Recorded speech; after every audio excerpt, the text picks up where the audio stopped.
Beautifully planted terrariums like these ones are the goal of pretty much every reptile hobbyist.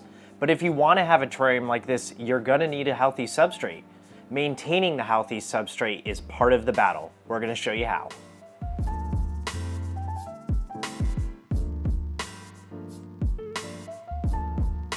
When I first started keeping reptiles, I thought a planted cage meant set it and forget it.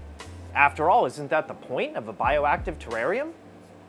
Yes, that's why a bioactive habitat is so great. It allows our plants and animals to live in harmony with minimal intervention from us besides feeding and watering. But eventually, your plants will use up all the nutrients and you'll require a refreshment.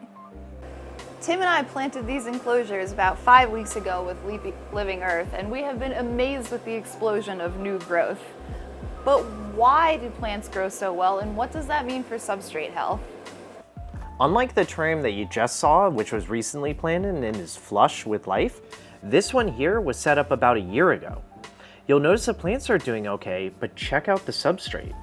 The plants have absorbed all the important nutrients, and all that remains is media that's not as easily broken down, like sphagnum moss and some sticks.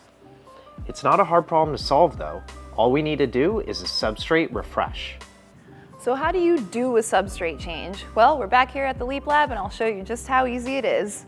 We planted this terrarium about a year ago for one of our Furcifer Wilsii. As you can see, the substrate is compacted down and really all that's left is sphagnum. That's how you can tell that it's time for a refresh because all of the nutrients have been used up.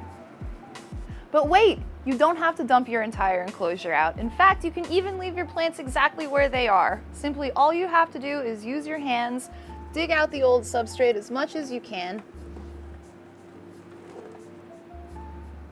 and then take a bag or two and dump it right back in on top.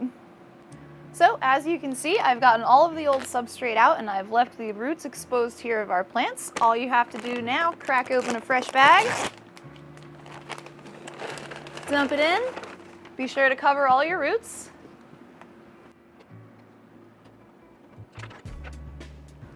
Add in a fresh batch of isopods and springtails.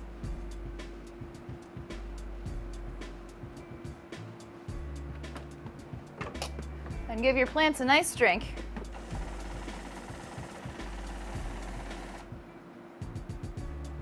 That's it.